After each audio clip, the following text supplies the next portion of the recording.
The Indonesian president vowing tough action against companies responsible for forest and land fires. More than 5,100 fire hotspots have been detected this month, the highest August figure recorded since 2015. President Prabowo Subianto visiting Kalimantan over the weekend before travelling to Riau in Sumatra, where more than 16,000 hectares have gone up in flames since January. At least 72 people have been arrested on suspicion of starting forest and peatland fires. Authorities also investigating whether companies could have played a part, including 4 firms in West Kalimantan.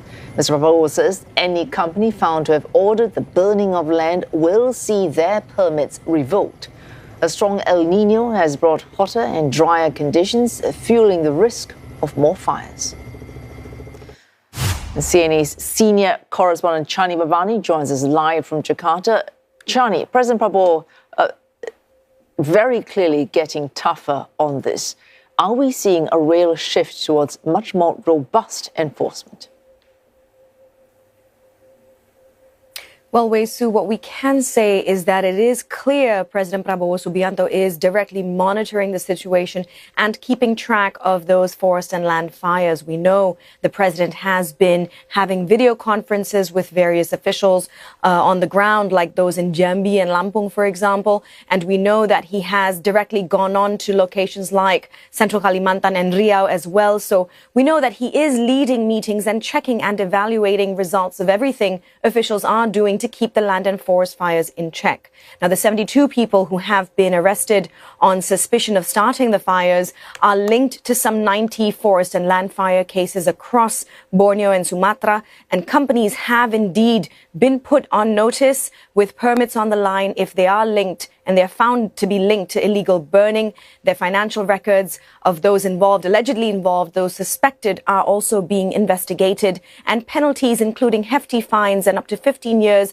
in prison, are all on the line. And so all of this certainly marking a notable escalation by Indonesian law enforcement and authorities. And it is worth noting, Wei Su, that arresting people for starting forest fires in Indonesia is not new. Law enforcement agencies routinely detain smallholder farmers, local landowners, and plantation workers during the annual dry season for illegally clearing land using fire. Having said that, whether this is a big step which will represent a turning point depends on many factors, including whether investigations are able to prosecute the so-called masterminds, whether it be people or corporations, rather than stopping at those on the lower levels of the chain of command.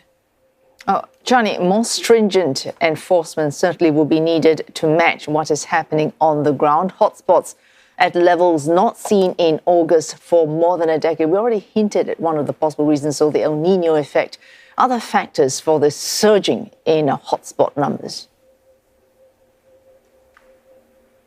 As you mentioned, rightly so, Wei Su, an intensifying El Nino climate pattern and unseasonably dry weather are being attributed to have driven these forest and land fire hotspots across the country to their highest levels not seen since 2015. And in fact, the number of detected hotspots have reportedly surpassed levels seen during the previous El Nino events. And so authorities have warned of fire risks in the coming months, with the country's meteorology, climatology and geophysics agency, BMKG, projecting the highest wildfire risk to occur between August and September, and as dry conditions are expected to intensify. There is also a warning of El Nino persisting into early 2027, potentially then increasing the likelihood of prolonged drought in the country. And the director of special crimes at the National Police's Criminal Investigation Agency has said that plantation owners and traditional farmers often start fires to clear land for farming.